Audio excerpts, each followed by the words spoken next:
Okay, if you're a Jehovah's Witness, I have little doubt that you believe that as a Jehovah's Witness, you teach the same doctrine as the Apostle Paul taught. And what I'd like to do in this video is I'd like to challenge that notion on a couple of different points. Now, I've been told numerous times by Jehovah's Witnesses that there is no way that Jesus Christ could have been resurrected in a physical body. And you use the Apostle Paul, you proof text him in order to try to prove that point. You bring up 1 Corinthians chapter 15, verse 50, where it says that flesh and blood cannot inherit the kingdom of heaven. And just to be fair, you're paraphrasing that verse a bit in your mind, and I think an accurate paraphrase of how you're thinking and what you're thinking Paul is saying is that a physical body cannot enter heaven. Now, is that what Paul really taught? Is that what he's really saying in that verse, that a physical body cannot enter heaven? Well, the same Apostle Paul who wrote 1 Corinthians also wrote 2 Corinthians. And I'd like to draw your attention to chapter 12. I'm going to start reading at verse 2.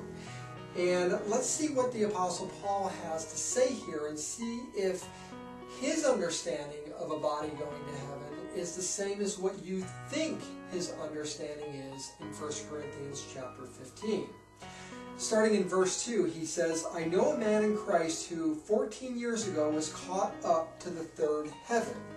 Now, let me just explain my understanding of what I think Paul is saying about the third heaven here. The Greeks had an understanding that there were three heavens. The first was the heaven that you could see during the daytime. It was the sky that was visible during the day. That was the first heaven. The second heaven was what was visible at nighttime, and the third heaven was the key one because that is where God or the gods dwelt. So what Paul is saying here is that this man was caught up to the heaven where God was. Now this is the key point here. He goes on to say, whether it was in the body or out of the body, I don't know. God knows. Now, if Paul was teaching the very same Corinthian church in 1 Corinthians earlier that there was no way that a physical body could enter heaven, why was he saying he didn't know whether this man was in the body or not? And the problem really only gets worse for Jehovah's Witnesses here as far as Pauline theology goes. Let me read on, where it says, and I know that this man, whether in the body or apart from the body, I don't know, but God knows, was caught up to paradise. Did you catch what happened there? Paul used heaven and paradise as synonyms.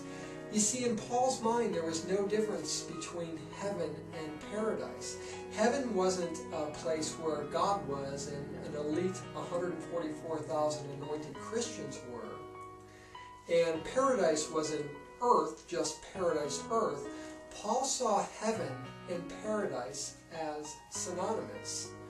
Now, does that agree with Jehovah's Witness theology? Do the Jehovah's Witnesses agree with Paul here? Something to think about.